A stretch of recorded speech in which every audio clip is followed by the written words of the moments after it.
네, 오늘 말씀의 제목이 어디로 가든지 여호와께서 이기게 하시니라 라는 제목입니다. 다윗에게 주신 그런 말씀이죠.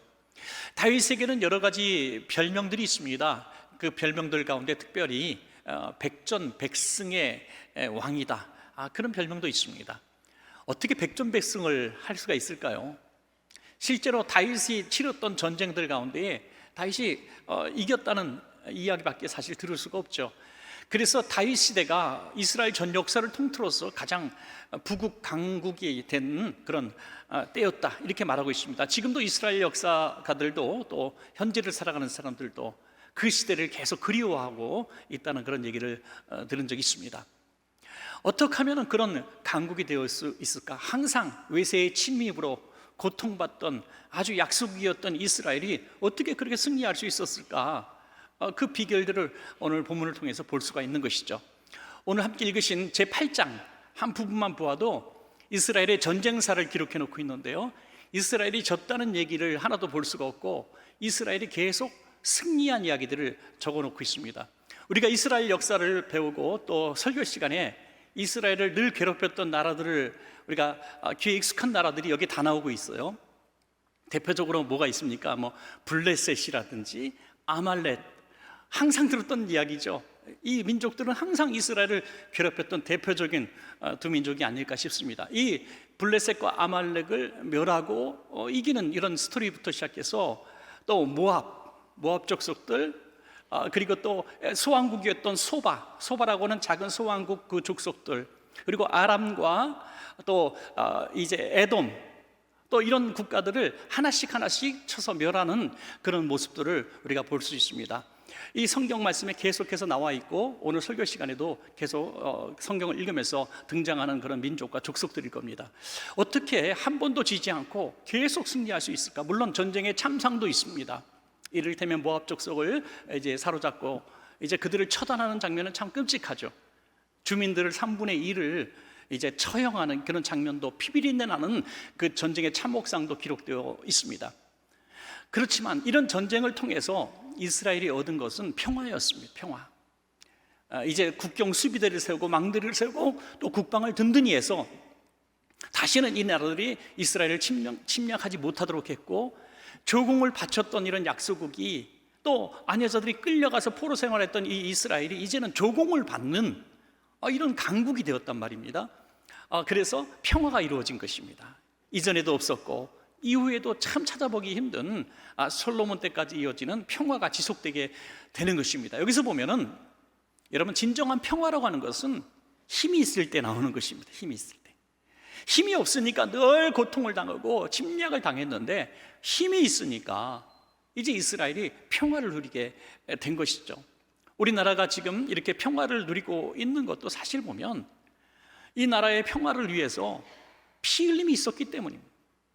독립운동 하신 분들이나 또 공산주의에 맞서서 전쟁하셨던, 피 흘렸던 많은 우리 국군 장병들, 또 우리 학도 의원군들, 또 우리 백성들이 있었고 또 유엔군이 있었기 때문에 이 나라가 지금 평화를 누리고 있는 것이죠. 피가 없는 평화가 어디 있겠습니까? 그들의 헌신과 수고를 우리는 잊어서는 안 될 것입니다. 그래서 이 평화는 힘이 있을 때 또한 유지가 되는 것입니다. 우리가 국방을 든든히 하고 또 기도해야 하는 것입니다. 그런데 오늘 다윗은 이런 모든 승리와 평화를 주신 분이 하나님이시라고 고백하고 있다는 것입니다. 그럴 때 하나님은 다윗을 복을 주시고 이스라엘을 복을 주신 것입니다. 모든 이 땅의 백성들, 특별히 우리 그리스도인들이 이 땅의 평화와 이 땅에 하나님이 주신 은총과 은혜들은 하나님이 주셨다고 인정하고 고백해야 되는 것입니다. 그래야 이 나라 평화가 지속될 줄로 믿습니다, 여러분. 자, 다윗이 이 모든 영광을 하나님 앞에 올릴 수 있었게 된 그 근거는 오늘 사무엘하 8장 6절 후반절에 아주 짧게 확실하게 말씀하고 있는데요, 14절에도 반복해서 또 말씀하고 있습니다. 한번 같이 읽어볼까요? 시작. 다윗이 어디로 가든지 여호와께서 이기게 하시니라. 아멘.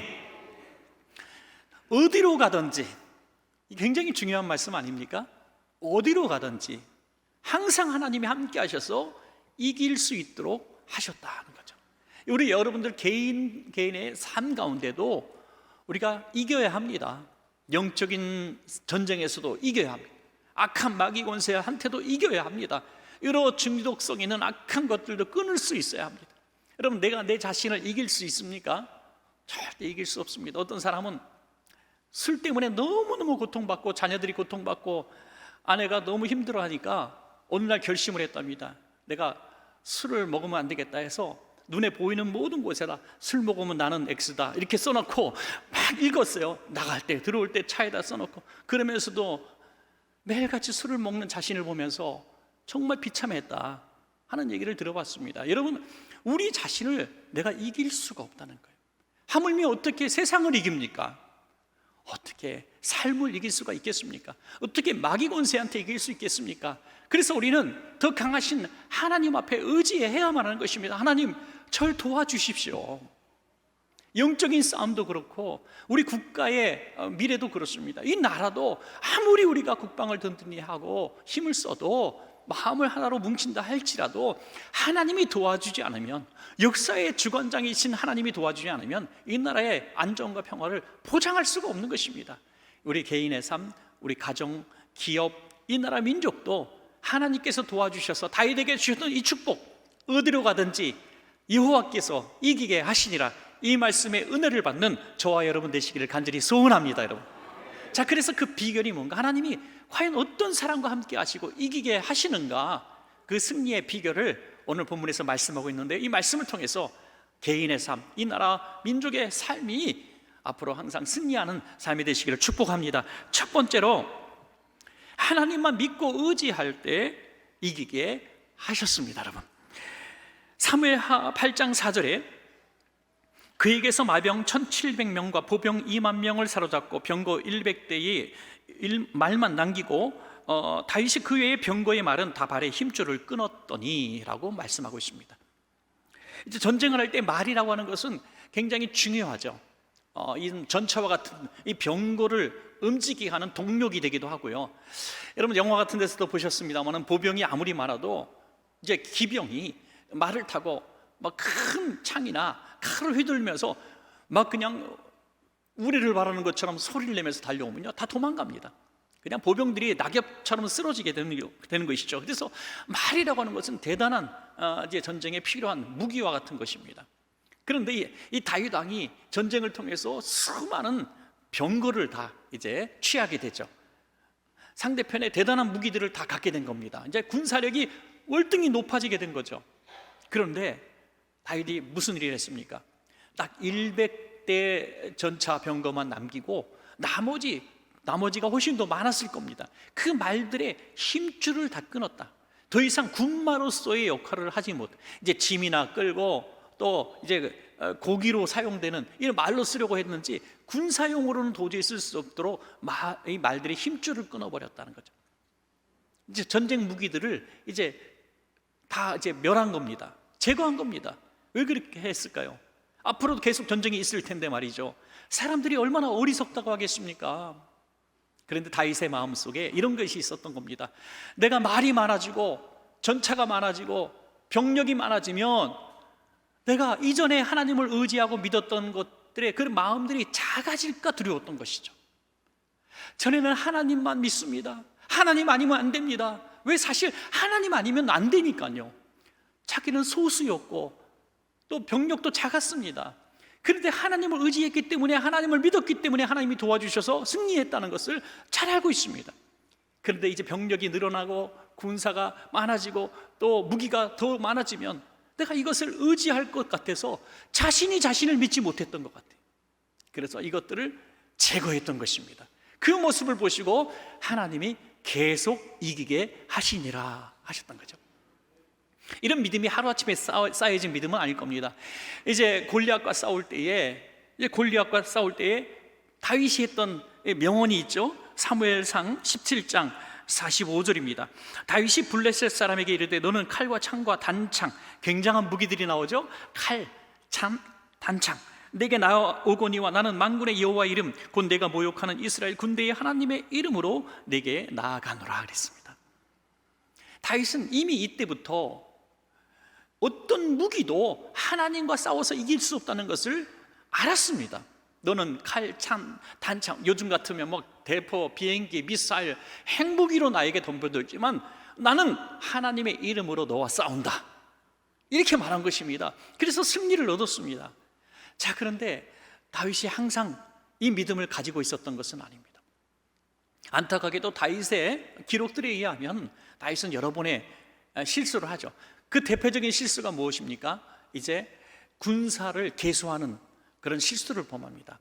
하나님께서 요압 장군을 통해서 왕이시여 왜 이 수를 세려고 하십니까? 라고 꾸짖습니다.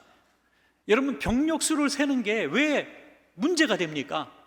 바로 이처럼 하나님만 의지했던 그 다윗의 마음이 변질된 것을 요압도 알고 하나님도 알았다는 것이죠. 이 병력 숫자를 세는 이유가 그냥 통계를 내고 이제 뭐 자기 백성의 숫자가 얼마인가 파악하려고 한 것이 아니라 선포하고 싶었던 거예요. 자랑하고 싶었던 거예요. 그때 계수한 인원수를 보니까요, 자랑할 만했습니다. 칼을 들 수 있는 군사가 정규군이 120만 명이에요. 120만 명. 지금 우리나라 정규군이 60만 명이잖아요. 굉장히 많은 병력이라고 합니다. 그런데 120만 명, 정규군의 2배 되는 병력을 이미 이스라엘 다윗 왕이 가지고 있었어요. 그러니까 얼마나 자랑하고 싶었겠어요. 우리한테 감히 너가 덤벼? 우린 이 정도 병력이 있어라고 기어이 계수하고 말았습니다. 그때 하나님이 어떻게 하십니까?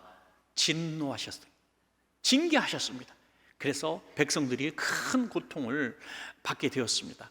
여러분이 병력수를 센 것이 문제가 아니라 또 적의 전차 말에 힘줄을 끊고 안 끊고가 중요한 거 아니라 내가 가진 어떤 것보다도 하나님의 이름을 의지하느냐 아니냐, 이것을 하나님이 보셨다고 한 것입니다. 하나님은 아주 작은 것으로도 승리를 주실 수 있지 않습니까? 모세의 박대기 하나 가지고도 애굽 군대를 물리치셨습니다. 홍해를 통해서도 애굽 군대를 멸하셨습니다. 스스로 여리고성이 무너지게도 하셨습니다. 300명 가지고도 대군을 무찌르시는 하나님이십니다. 그러므로 오늘 우리가 가진 어떤 것도, 여러분의 가진 지혜, 지식, 경험, 화려한 인맥, 우리가 가지고 있는 많은 재정적 능력, 이런 것들이 있고 없고가 중요한 것이 아니라 그것들을 하나님보다 의지하지 마시기를 바랍니다. 여러분, 그런 것들이 하루아침에 다 사라질 것이라는 것을 인정하시고, 내가 없을 때도 하나님 인정하고 하나님 의지했듯이 있을 때에 더욱 하나님을 의지하심으로 이 복이, 승리의 복이 한순간 끊어지는 자가 아니라 예전에도 주셨던 그 복이 우리가 더 부유했을 때도 끊임없이 이어지는, 항상 이어지는 그 축복을 누리시는 여러분 되시기를 간절히 축원합니다. 여러분, 두 번째는 하나님께 감사할 때 하나님은 승리를 주셨습니다. 감사할 때. 자, 사무엘하 8장 10절에서 12절입니다. 요람이 은그릇과 금그릇과 녹그릇을 가지고 온지라, 조공을 가지고 온 거예요. 다윗 왕이 그것도 여호와께 드리되 그가 정복한 모든 나라에서 얻은 은금 곧 아람과 모압과 암몬 자손과 블레셋 사람과 아말렉에게서 얻은 것들과 소바 왕 르후베 아들 하닷 에셀에게서 노력한 것과 같이 드리니라. 여러 족속들의 이름이 나오죠. 그 온 족속들과 싸워서 이제 전리품을 취한 것들은 물론이고 또 그들이 스스로 가지고 나온 아주 귀한 조공들, 이런 모든 것들을 결국 어디로 가지고 갑니까? 하나님께 드리는 이런 모습을 보게 됩니다. 이것은 뭘 의미합니까? 드렸다가 중요한 게 아니라 이것은 하나님이 주신 선물입니다. 하나님 것입니다. 승리하게 하신 분이 하나님이시니 하나님께 감사를 드린 것입니다. 얼마나 그 신앙이 아름다운지 알 수가 없습니다. 왜냐하면 여러분, 사람이 들어갈 때 나올 때 마음이 다르다고요. 전쟁터에 막 났을 때는 하나님 이기게만 해주십시오. 전쟁에서 진다는 것은 참 끔찍한 그런 미래가 기다리고 있지 않습니까? 그런데 전쟁에서 이겼습니다. 그러면은 전리품이 있고 없고가 뭘 중요하겠습니까? 이겼는데 말이죠. 이제 그 수모와 끔찍한 일을 겪지 않아도 되니 얼마나 감사합니까? 그런데 전리품이 쌓여지고 조공이 쌓여지고 나라가 부강해지면 그 감사하는 마음이 싹 사라지고 마치 내가 했다고 착각하게 된다는 것이죠. 그것을 이제 다윗이 깨달았기 때문에 하나님 앞에 다 드림으로 말미암아 전쟁에서 아무리 승리해도 내 것이 아니라 하나님의 것입니다 하는 이런 마음을, 욕심을 내려놓는 이런 마음을 보게 되죠. 그러나 사울 왕은 그렇지 않았습니다. 이 선대왕 사울 왕도 처음에는 겸손했는데 승리를 하나님께서 주시니까 사울 왕이 어떻게 합니까? 다윗처럼 하나님 앞에 드리지 않습니다. 자기 창고에 드리고 심지어 전승 기념비를 세웁니다. 여기 사울 왕이 대승했다 하고 전승비를 세웠단 말이죠. 역사의 길이 남도록 승리한 왕이라는 것을 자랑하고 싶었던 거예요. 다윗은 자기의 기념비가 아닌 하나님의 전에 이것을 바쳤다는 것이죠. 이것이 큰 차이가 있는 것입니다. 여러분, 지금까지 살아온 것이 다 하나님의 은혜인 것을 우리는 알고 있습니다. 그런데 그 아는 것과 우리의 삶의 모습 속에 그것을 인정하고 안 하고는 바로 감사에서 증명이 되어지는 것입니다. 절대로 쉬운 일은 아닙니다. 10명의 나병 환자가 똑같이 고침받았지만 감사한 것은 한 사람뿐이었습니다. 여러분, 10분의 1이라는 얘기예요. 실제로 모두가 하나님의 은혜 속에 산다고 고백하고 찬송하고 그렇게 하고 있지만은 사실 우리의 삶 가운데 그 감사를 다윗처럼 드러내고 표현할 수 있는 사람은 10분의 1에 불과하다. 이게 통계상 그렇다고 말씀하고 있습니다. 여러분, 감사한 종에게 하나님은 뭘 주십니까? 다른 9명은 육신의 병만 치료받았지만 감사했던 그 한 사람은 영혼의 구원을 받지 않았습니까, 여러분? 다윗 왕은 사울과 똑같은 전승의 경험을 가졌지만 사울은 영광을 자기에게 돌리고 다윗은 하나님께 감사할 때 다윗이 어디로 가든지 여호와께서 이기게 하시니라, 이 복을 받게 된 줄로 믿으시기 바랍니다. 여러분, 우리가 그렇다면 다윗과 같이 어디 가든지 승리하는 삶을 살기를 원한다면 이 감사를 잘해야 된다는 거죠. 우리가 감사를 잘 표현할 수 있는 가장 훌륭한 방법이 저는 예배라고 믿습니다.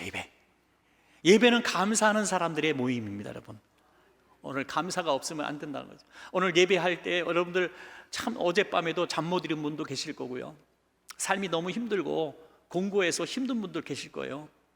그러나 오늘 예배할 때 우리가 정말 예배의 목적을 잊지 말아야 될 것은 그럼에도 불구하고 하나님 예배할 수 있음에 감사합니다. 지난 한 주간도 하나님, 내가 너무나 힘들게 한 주간을 살아왔지만 하나님의 은혜로 내가 이 자리에 있습니다. 내가 이길 수 있었습니다. 하나님 감사합니다. 이렇게 고통 중에서도 감사하는 예배를 드릴 때에 그 예배를 하나님 받으시고 여러분의 일상 삶 가운데 개입해 주셔서 이제 다시 살아갈 앞으로 일주일간의 삶에 하나님이 역사하셔서 승리를 주신다는 것입니다. 여러분, 이 감사가 그렇게 소중한 것이죠. 우리 하나님 앞에 드리는 감사의 예물도 또 소득의 10의 1조도 마찬가지. 11조 논쟁도 지금도 가끔씩 하는 분들도 있는데요, 여러분 참 유치한 얘기 아닙니까? 정말 멜기세덱에게 승전의 기념으로 승리의 전리품을 하나님 앞에 10의 1조를 드린 것이 이제 처음 효시가 되어서 11조가 지금까지 이어지고 있지만 11조도 마찬가지고 감사헌금도 마찬가지입니다. 감사해서 하는 거예요. 감사해서, 그냥 감사해서. 그러니까 또 역으로 말하자면 11조 드리면 100% 복을 받습니다. 하나님 앞에 드리면 하나님 100배로 보상할 것입니다. 이건 그냥 어떻게 보면은 한편으로는 틀린 말이에요. 꼭 옳은 말은 아닙니다.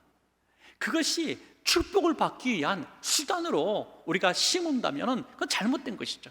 그냥 주신 은혜에 감사해서 드린 거죠. 우리 청년들 보면 가끔 직장과 첫 월급을 하나님 앞에 전해드리는 청년들이 있습니다. 꽤 여러 번 제가 그런 축복 기도를 많이 했는데요, 참 귀하고 아름다운 모습이죠. 하나님이 나를 이 어려운 시대에 취업하게 하셨고 월급을 주셨으니 첫 월급은 하나님께 드립니다. 하나님께서 이 모든 것들을 허락하셨다고 하는 것을 내가 드린다는 거예요. 전체를 드리라고 강요한 사람은 없습니다. 저도 한 번도 그런 설교한 적이 없고요. 근데 왜 그 청년들은 11조만 드려도 되는데 왜 다 드릴까요? 하나님이 주셨다는 것을 감사하고 싶었던 거예요. 감사하고 싶었던 거예요.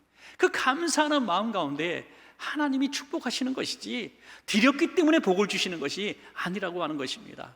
여러분, 우리가 사역도 마찬가지, 예배 때 사역하는 모든 것도 감사함으로 해요. 오늘 찬양대도 너무 아름다운 찬양을 하셨어요. 찬양대도 찬양할 때 하나님 제게 목소리를 주셔서 감사합니다. 제가 서서 찬양할 수 있음에 감사합니다. 그리고 이 찬양할 수 있는 시간도 그렇게 인생에 길게 남지 않았어요. 이 남겨진 시간들 찬양할 수 있음에 너무너무 감사해서 그냥 찬양하는 자체가 감사한 거예요. 여러분, 교사도 마찬가지예요. 우리 아이들을 가르치면서 하나님, 내가 무엇이 간데 어린 정말 귀한 생명들을 내가 같이 이렇게 생활할 수 있는 시간을 주셨습니까? 그러면서 감사하는 거예요. 우리 주차 봉사를 해도, 또 안내를 쓰고 헌금위원을 하고, 또 우리 교회에서 중요한 직분을 맡은 직분자가 되어도 모두 감사함으로 하게 되는 것이죠. 여러분, 감사하게 되는 이유가 무엇인지 말씀드렸잖아요. 하나님이 허락하셨기 때문에 할 수 있는 거기 때문에 감사해야 된다는 것입니다. 다윗은 그 감사를 알았다고 하는 거예요. 그 감사를 알았기 때문에 하나님께서 다윗이 어디로 가든지 계속 감사할 거리를 주셨다는 거예요. 사랑하는 여러분, 앞으로도 이 감사신앙으로 하나님의 그 승리의 복을 평생토록 누리시기를 간절히 축복합니다. 자, 마지막 세 번째는 하나님께 충성할 때 하나님이 이기게 하셨습니다. 여러분, 하나님께 충성하니 하나님이 승리를 주셨다는 거죠. 자, 사무엘하 8장 15절, 굉장히 중요한 말씀이 나와요. 다윗이 온 이스라엘을 다스려 다윗이 모든 백성에게 정의와 공의를 행할세 그랬습니다. 여러분, 너무 우리가 바라고 사모하는 거 아닙니까? 나라를 다스리는 사람들한테 정말 우리가 저랬으면 좋겠다. 그것이 정의로운 지도자, 공의를 행하는 통치자 아닙니까? 그런데 우리는 너무나 많은 지도자들한테 실망을 했어요.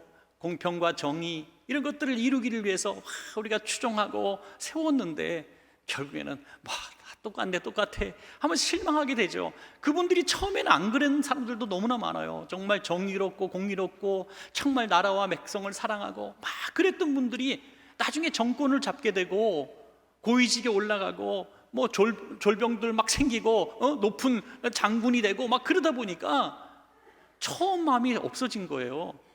그러다 보니까 비리를 저지르게 되고 막 친인척들 막 세우게 되고 자기 사람만 채우게 되고 정의와 공평이 사라져버린 것이죠. 그런데 다윗 왕이 왕이 된 이후에 정의와 공의를 행했다고 성경은 말씀하고 있어요.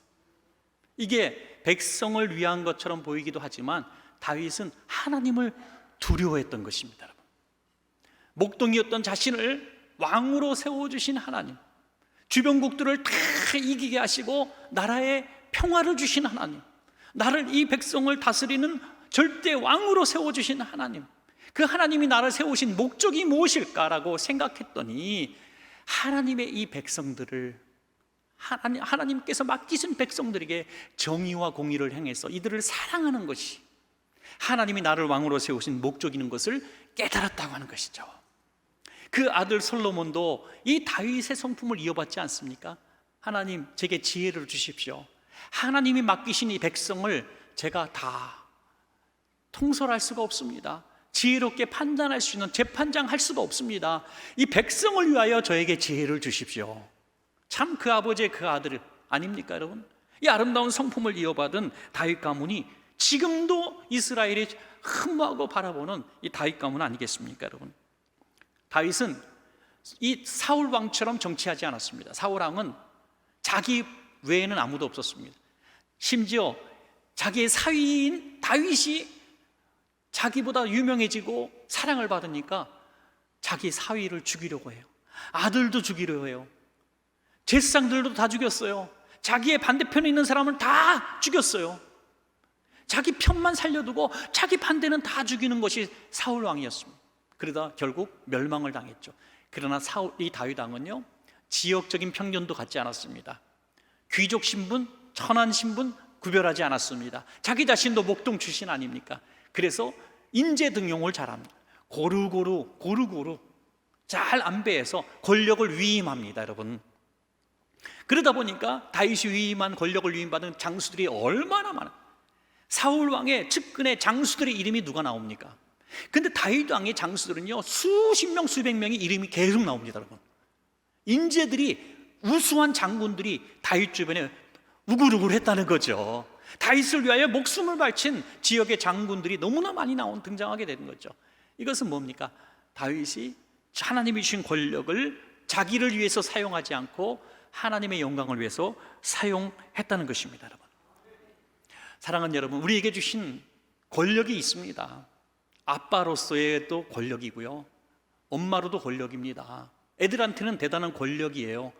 구역장님도 권력일 수 있고요, 교회에서 직분자도 권력일 수 있고요, 회사에서 과장님, 사장님, 회장님 권력자일 수 있습니다. 정치하는 분들도 권력입니다.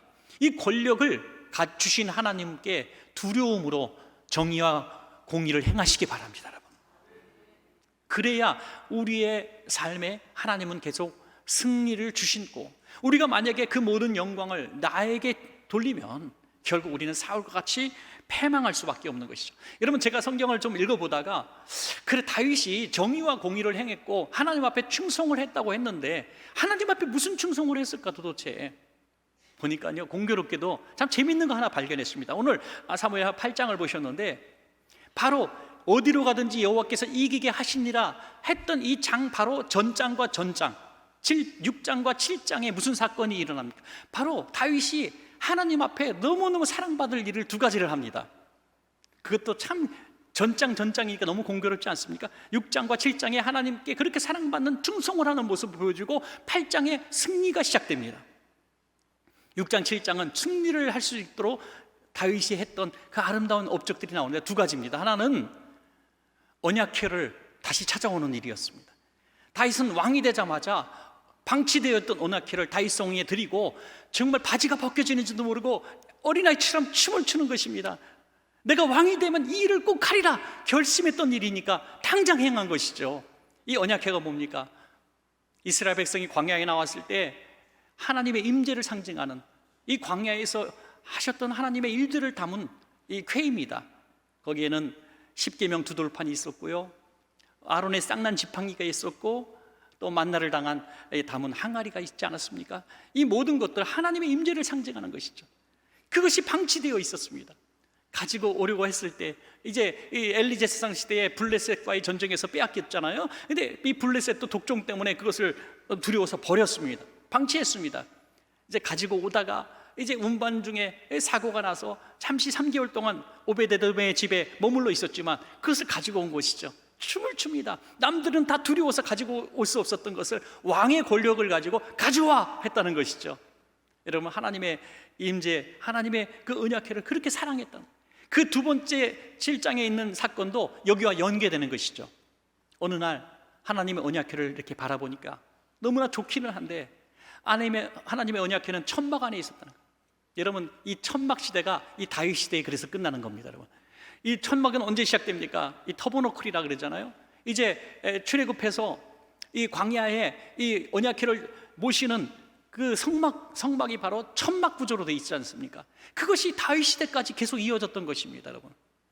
그래서 너무나 속상했던 거예요. 이렇게 내려다 보니까 천막 안에, 이건 뭐 전통이야, 원래 성막 안에 언약궤가 들어가야 되는 거야, 모든 사람들이 그렇게 얘기했을 겁니다. 이거는 뭐 전통이야, 처음부터 그랬던 거야, 당연한 거야. 그런데 다윗은 가슴이 아팠어요. 왜?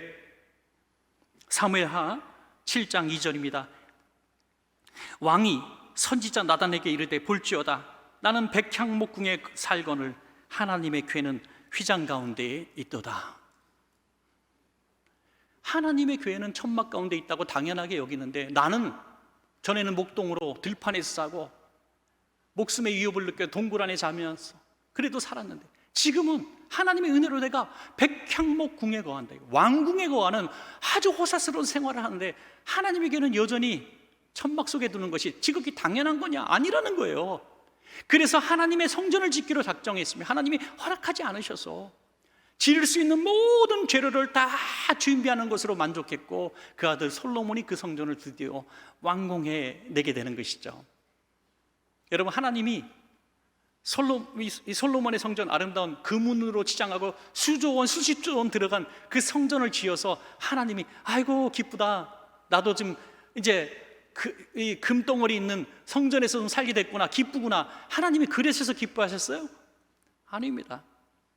진정한 성전은 우리들의 심령인 줄로 믿으시기 바랍니다. 이 보여지는 것은 성전이 아니죠. 사실 그냥 건물입니다. 건물. 건물이에요. 이건 신성한 자리가 아닙니다. 그런데 왜 하나님이 기뻐하셨는가?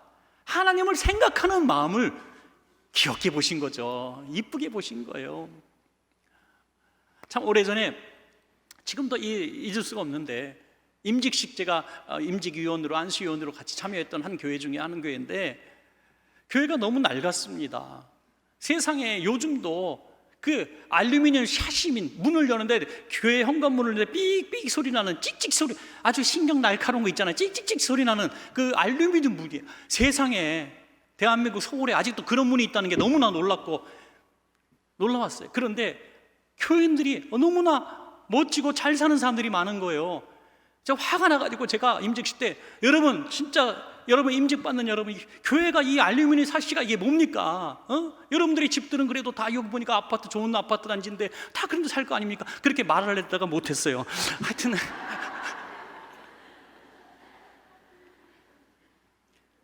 하나님을 사랑한다면 그러면 안 돼요.